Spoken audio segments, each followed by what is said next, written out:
नमस्कार, मैं गोविंद पाटिल। आज की क्लास में आप सभी का स्वागत करता हूँ। पहले विद्यार्थियों, देखिए आज हम लेखा शास्त्र जो कक्षा 12 की है उसका अलाभकारी संस्थाओं का लेखांकन वाला जो पहला चैप्टर है वो आज शुरू करने जा रहे हैं। देखिए इस साल जो हमारा पाठ्यक्रम है वो एनसीईआरटी पर आधारित है। एनसीईआरटी का पाठ्यक्रम हमारे लागू किया गया है। तो पाठ्यक्रम में जो पहला पार्ट है लेखा शास्त्र की पुस्तक में, उसका नाम है अलाभकारी संस्थाओं के लिए लेखांकन।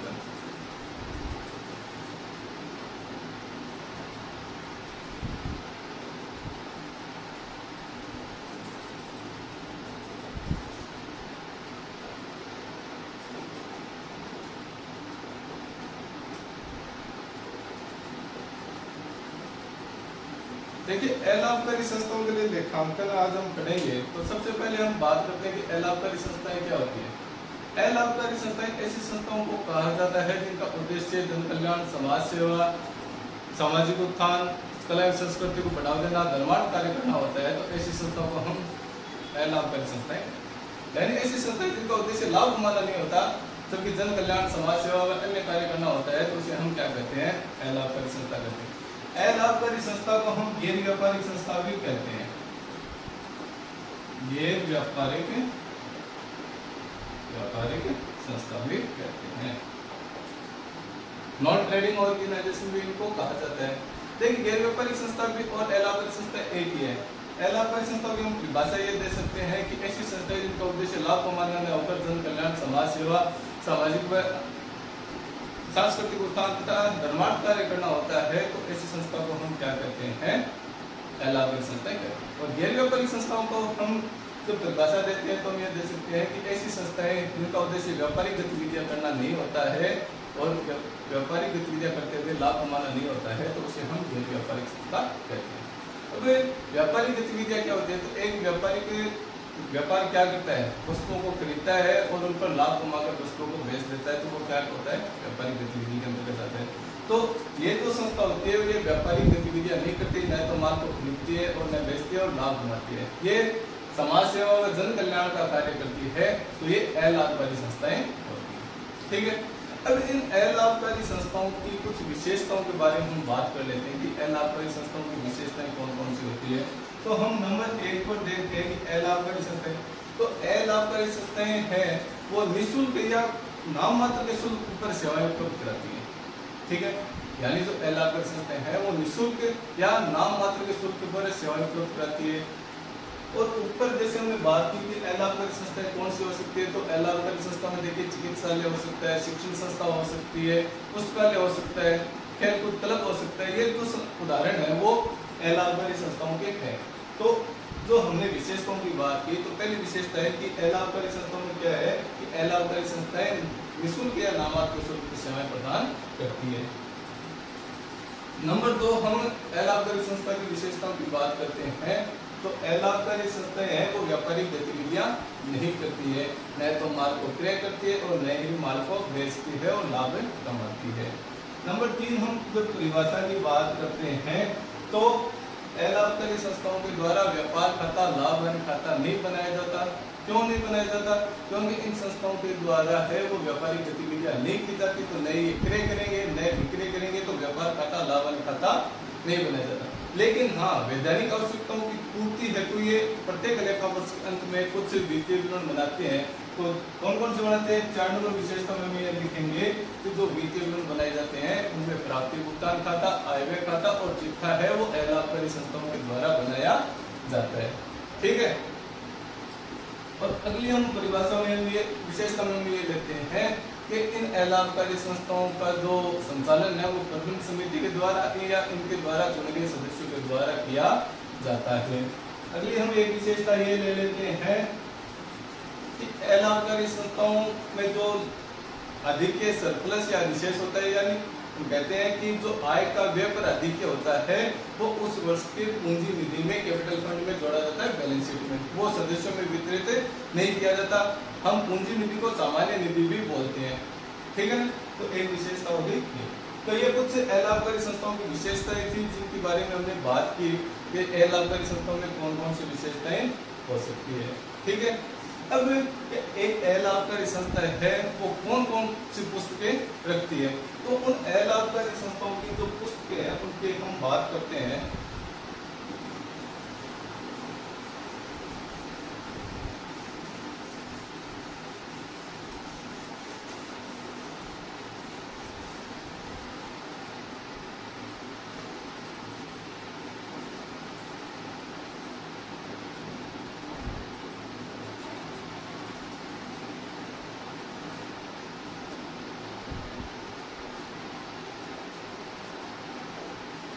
देखिए अलाभकारी संस्था के वित्तीय विवरणों की हम बात कर चुके हैं अभी विशेषता की एक अलाभकारी संस्था है वो वैधानिक आवश्यकता की पूर्ति हेतु प्रत्येक लेखा वर्ष के अंत में वित्तीय विवरण बनाती है जिनमें प्राप्ति भुगतान खाता, आयव्यय खाता और चिट्ठा बनाती है। और इसी प्रकार से एक अलाभकारी संस्था है वो पुस्तक अपने पुस्तकों में रखती है। वो कौन कौन सी पुस्तक है अपने व्यापार में? देखिए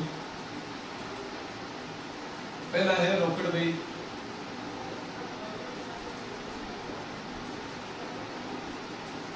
नंबर 2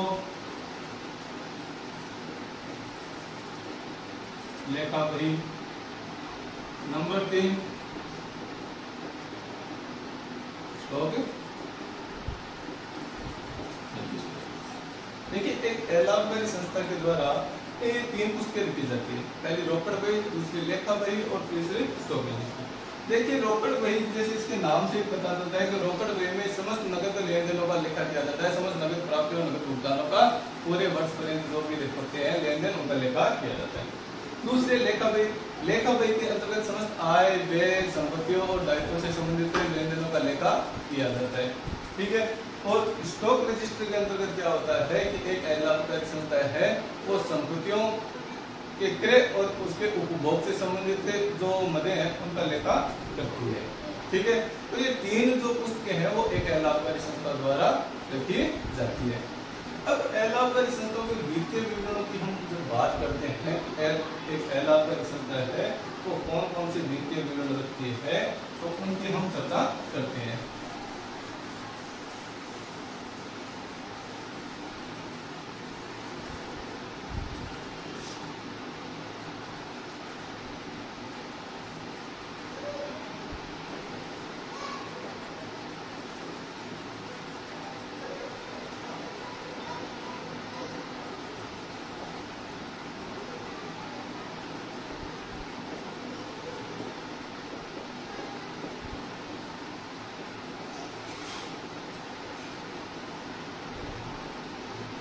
एक अलाभकारी संस्था के अंतिम खाते या वित्तीय विवरण की बात करते हैं तो एक अलाभकारी संस्था की हमने बात कर ली है कि एक अलाभकारी संस्था है वो अपनी वैधानिक आवश्यकता की पूर्ति के लिए प्रत्येक लेखा वर्ष के अंत में कौन कौन से वित्तीय विवरण बनाती है? लाभ प्राप्ति भुगतान खाता, आयव्यय खाता और चिट्ठा बनाती है। ठीक है।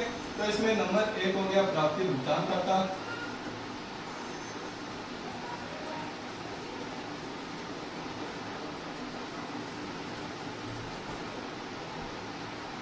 नंबर 2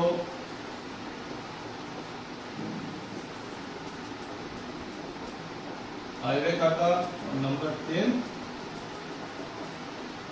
तुलन पत्र। देखिए प्राप्ति भुगतान खाते को अंग्रेजी में कहते हैं रिसिप्ट एंड पेमेंट अकाउंट। ठीक है। आयव्यय खाते को हम कहते हैं इनकम एंड एक्सपेंडिचर अकाउंट और तुलन पत्र होता है वो होता है बैलेंस शीट। बैलेंस शीट को हम क्या कहते हैं अंग्रेजी में? तुलन पत्र कहते हैं। तो ये तो हो गया रिसिप्ट एंड पेमेंट अकाउंट।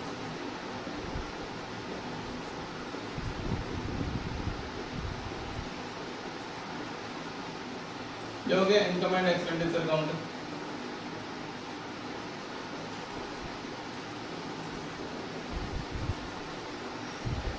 और ये हो गया बैलेंस शीट।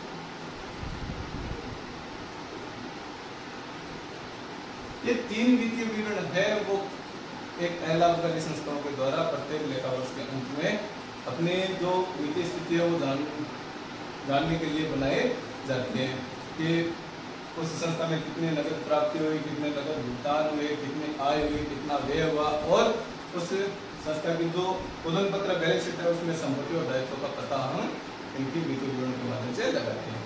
ठीक है। तो ये होगी बातें अलाभकारी संस्थाओं के वित्तीय विवरण की। अब प्रत्येक वित्तीय विवरण के बारे में हम अलग से पढ़ेंगे। देखिए जो बोर्ड पे आपके सामने लिखा हुआ है या तो आप इसका स्क्रीनशॉट ले लीजिए या इसको बाद में जब क्लास पूरी हो जाए तो इसको नोट कर लेना। ठीक है। या तो इसके स्क्रीनशॉट ले लीजिए। स्क्रीनशॉट लेने के बाद में आप अपनी नोटबुक है उसमें उतार लेना इसको, ठीक है। और ये जो चैप्टर है अलाभकारी संस्थाओं के लिए लेखांकन है, जो पहला चैप्टर है, इस चैप्टर की जो पीडीएफ है उसका लिंक आपको नीचे डिस्क्रिप्शन में मिल जाएगा। आप वहां से आप पूरे चैप्टर को डाउनलोड कर सकते हैं और अपना अभ्यास है वो घर पे बैठ के कर सकते हैं, ठीक है। तो इसको मैं मिटा रहा हूँ।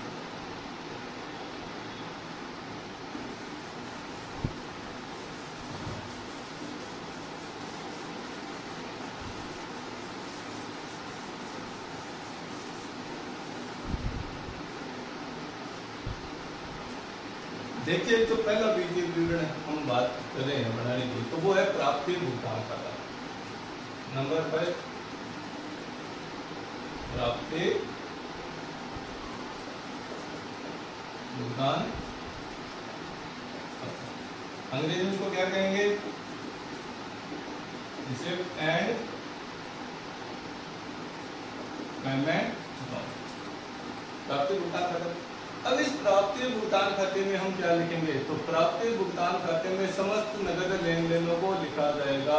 जो भी रोकड़ प्राप्तियां हैं और जो भी रोकड़ भुगतान है वो सारे इसमें लिखे जाएंगे। तो ये किस आधार पर बनाया जाता है या किसके जैसा होता है, रोकड़ बैंक की प्रकृति का होता है।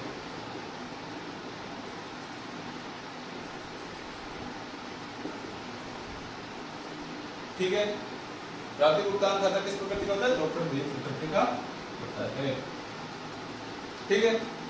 रोकड़ देय प्रकृति का होता है, तो रोकड़ देय प्रकृति का होता है तो इसका मतलब नगद प्राप्तियों को, नगद भुगतानों को इसमें लिखा जाएगा। लेकिन कौन से नगद प्राप्तियों, नगद भुगतान को, देखिए इसमें समस्त आयगत और पूंजीगत प्राप्तियों और भुगतानों को इसमें लिखा जाता है।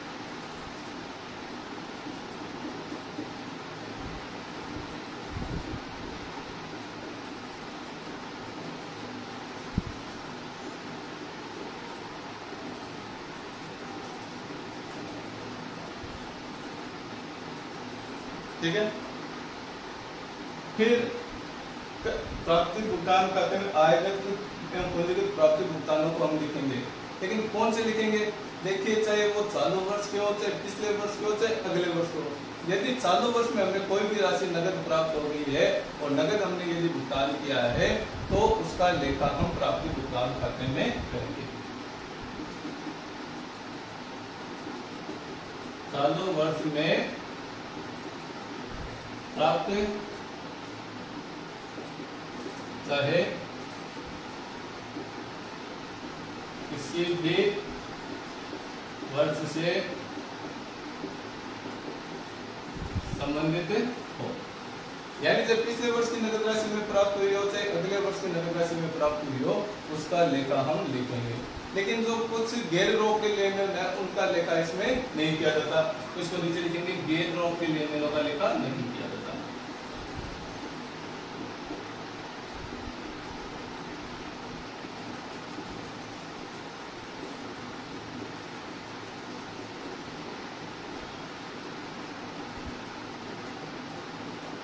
ये रोकड़ी लेन देनों का लेखा इसमें नहीं किया जाता।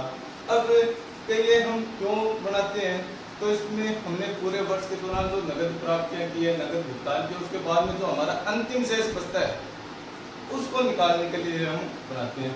तो अंतिम रोकड़ शेष ज्ञात करते हैं इसे,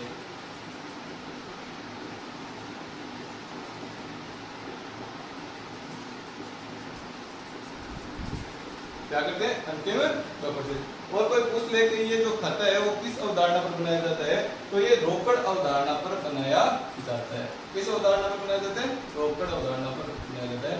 यानी हमें चालू वर्ष में जो नगद प्राप्त हो गए और नगद हमने भुगतान कर दिया तो उसका लेखा हम प्राप्ति भुगतान खाते में करेंगे, चाहे वो पिछले वर्ष से संबंधित हो, चाहे चालू वर्ष से संबंधित हो, चाहे अगले वर्ष से संबंधित हो।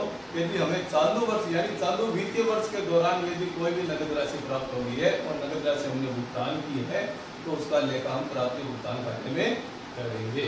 लेकिन गैर रोकड़े लेन देनों का लेखा हम प्राप्ति भुगतान खाते में नहीं करते और बकाया का या अग्रिम का लेखा भी हम इसमें नहीं करते, सिर्फ रोकड़ी लेन देनों का लेखा इसमें किया जाता है। तो ये प्राप्ति भुगतान खाते की जो मुख्य बातें थी वो मैंने आपको बता दी। अब प्राप्ति भुगतान खाते का प्रारूप हम बना के देख लेते हैं। एक चीज मैं और बता देता हूँ बात, जो समस्त प्राप्तियां हैं, नगद प्राप्तियां हैं, वो प्राप्ति भुगतान खाते के नाम पक्ष में लिखी जाती हैं तथा समस्त भुगतान है वो प्राप्ति भुगतान खाते के जमा पक्ष में लिखे जाते हैं। ये चीज आपको ध्यान रखनी है कि जो भी नगद प्राप्तियां आएंगी वो प्राप्ति भुगतान खाते के नाम पक्ष में लिखी जाएंगी और जो समस्त भुगतान है वो प्राप्ति भुगतान खाते के जमा पक्ष में लिखे जाएंगे। देखिए इसका प्रारूप हम बना के देखते हैं।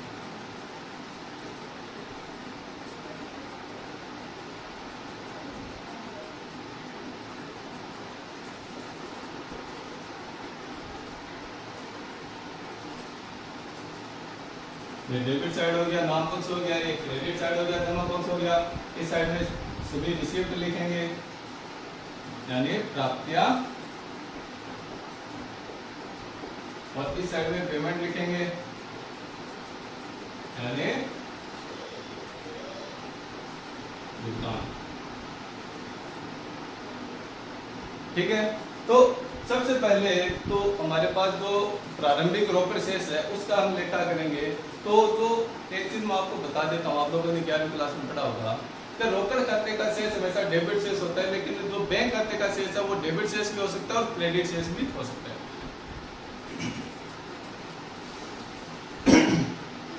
डेबिट शेष होता है तो उसको तो हमें लिखेंगे, यदि क्रेडिट शेष होता है तो वो बैंक अधिविकर्ष बैंक ओवरड्राफ्ट को बताता है तो उसको हम क्रेडिट साइड में लिखेंगे। यदि वर्ष के प्रारंभ में बैंक अधिविकर्ष है तो उस बैंक अधिविकर्ष को हम किस साइड में लिखेंगे? क्रेडिट साइड में लिखेंगे। ठीक है, तो इसको हम लिखेंगे, हिंदी में लिखेंगे शेष आगे लाया गया और अंग्रेजी में लिखेंगे टू बैलेंस बीडी। देखिए इस वर्ष की जो हमारे पाठ्य पुस्तकें हैं उनमें लेखांकन कार्य वो हिंदी भाषा में दिया गया है, तो हमें हिंदी और अंग्रेजी दोनों का ध्यान रखना है। लेखांकन है वो हिंदी भाषा में है तो हमें हिंदी भाषा का विशेष ध्यान रखना है। तो टू बैलेंस बीडी, अब आप लोगों ने जो लेखांकन कार्य वो 11वीं में पढ़ रखा है, फिर जो प्रारंभिक शेष है वो हमने लिखा रिसीव्ड एंड पेमेंट अकाउंट पे, तो टू बैलेंस बीडी यहाँ मैं लिख देता हूँ।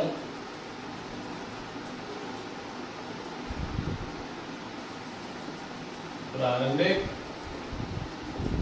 रोकड़ व बैंक खाते का शेष।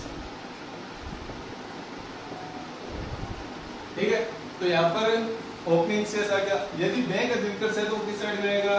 बाई साइड में, बाई बैलेंस बीडी। देखिए टू बैलेंस बीडी का मतलब, बीडी का मतलब होता है ब्रॉट फॉरवर्ड, आगे लाया गया, और सब अंत में हम बैलेंस निकालते हैं उसके हम आगे लिखते हैं हम सीडी।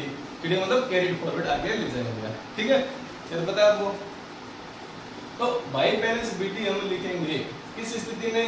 यहाँ पर राशि जब बैंक अधिविकर्ष हो, बैंक अधिविकर्ष हो,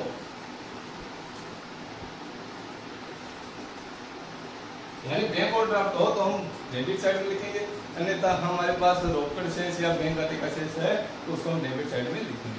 ठीक है, इसके अलावा हमने बात की कि समस्त नगद प्राप्तियां हैं वो डेबिट साइड में लिखी जाएंगी और समस्त नगद भुगतान है वो क्रेडिट साइड में लिखे जाएंगे। कौन से भुगतान, चाहे आयगत प्रकृति की हो चाहे पूंजीगत प्रकृति के भुगतान हो वो क्रेडिट साइड में लिखे जाएंगे, चाहे आयगत प्रकृति की प्राप्ति हो चाहे पूंजीगत प्रकृति की प्राप्ति हो वो सारे डेबिट साइड में लिखे जाएंगे। तो इस साइड में समस्त प्राप्तियां चाहे आयगत प्रकृति की हो चाहे पूंजीगत प्रकृति की हो हमने लिख दी, समस्त भुगतान चाहे आयगत प्रकृति का हो चाहे पूंजीगत प्रकृति का वो हमने क्रेडिट साइड में लिख दिया। फिर हम इसका क्या निकालेंगे? अंतिम शेष निकालेंगे। तो देखिए अंतिम शेष यदि जैसे मैंने आपको बताया कि रोकड़ खाते का शेष हमेशा डेबिट शेष होता है, तो जाहिर सी बात है डेबिट शेष होता है तो हम जो निकालेंगे शेष है वो क्या निकालेंगे? बाई बैलेंस सीडी, यहाँ लिखेंगे अंतिम शेष।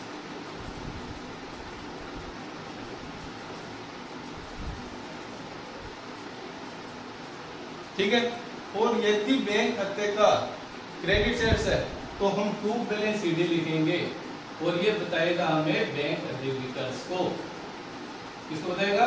बैंक ओवरड्राफ्ट को, बैंक अधिविकर्ष को बताएगा। तो इस प्रकार हमने देखिए प्राप्ति भुगतान खाते के बारे में जो इनमें मुख्य मुख्य बातें थी कि प्राप्ति भुगतान खाता वो रोकड़ बही प्रकृति का खाता है, इसमें आयगत एवं पूंजीगत प्राप्ति भुगतान समस्त लिखे जाते हैं। चालू वर्ष में प्राप्त समस्त रोकड़ प्राप्तियों को रोकड़ भुगतानों को चाहे वो किसी भी वर्ष से संबंधित हो उसका लेखा किया जाता है। गैर रोकड़ लेने और इसमें लेखा नहीं किया जाता। अंतिम रोकड़ शेष निकालने के लिए खाता बनाया जाता है। इसके अलावा इसमें दो विशेषताएं और बता रहा हूँ, मैं लिख लेना, मैं यहाँ लिख देता हूँ साइड में, ठीक है ना, यहाँ से नोट कर लेना। नकद प्राप्तियों को नाम पक्ष में तथा भुगतान को जमा पक्ष में लिखा जाता है, ठीक है। तो प्राप्ति भुगतान खाता है वो रोकड़ की प्रकृति का खाता है, ठीक है, और ये रोकड़ अवधारणा के आधार पर बनाया जाता है। तो ये जो खाता है वो किस प्रकृति का होता है, वस्तुगत या वास्तविक प्रकृति का होता है, वस्तुगत या वास्तविक प्रकृति का खाता होता है, ठीक है। तो ये जो मुख्य मुख्य बातें थी प्राप्ति और भुगतान खाते के संबंध में हमने कर ली है। आप इस पूरे जो मैंने बताया है पढ़ाया इसका आप स्क्रीनशॉट ले लीजिए और बाद में अपनी नोटबुक में उतार लीजिए, ताकि जब आप दोबारा घर पर पढ़ो तो ये आपके आसानी से समझ में जाए कि क्या बताया गया था और कैसे कैसे इसको समझाया गया था, ठीक है। तो ये जो प्राप्ति भुगतान खाते से संबंधित सभी बातों का हमने अध्ययन कर लिया है कि प्राप्ति भुगतान खाता क्या होता है, प्राप्ति भुगतान खाते की जो मुख्य बातें हैं कि इसमें क्या लिखा जाता है, कैसे लिखा जाता है और इसका प्रारूप होता है वो कैसे होता है। यहाँ पर ओपनिंग से लिखा जाता है, समस्त नगद प्राप्तियों को यहाँ लिखा जाता है, चाहे वो आयगत प्रकृति की हो चाहे पूंजीगत प्रकृति की हो। समस्त भुगतानों को क्रेडिट साइड जमा साइड में लिखा जाता है, चाहे वो आयगत प्रकृति की हो चाहे पूंजीगत प्रकृति की हो। इसके अलावा हमने एक चीज देखी कि ये जो प्राप्ति भुगतान खाता है इसमें चालू वर्ष में प्राप्त समस्त नगद प्राप्तियों नगद भुगतानों का लेखा किया जाता है, चाहे वो पिछले वर्ष से संबंधित हो, चाहे चालू वर्ष की हो, चाहे अगले वर्ष की हो। यदि चालू वर्ष में हमें नगद प्राप्तियां हो गई है या नगद भुगतान हमने किया तो उसका लेखा किया जाएगा, ठीक है। तो आशा करता हूँ कि आज जो भी आपको पढ़ाया गया है वो आपके अच्छे से समझ में आया होगा। यदि आपको पढ़ाई गई किसी भी बिंदु में कोई भी परेशानी है तो आप कमेंट करके मुझसे पूछ सकते हैं, मैं आपका जवाब जरूर दूंगा। यदि अभी तक आपने चैनल को सब्सक्राइब नहीं किया है तो आप चैनल को सब्सक्राइब करें, ताकि जो डेली क्लास लगती है उसका नोटिफिकेशन आपको तुरंत मिल जाए। धन्यवाद।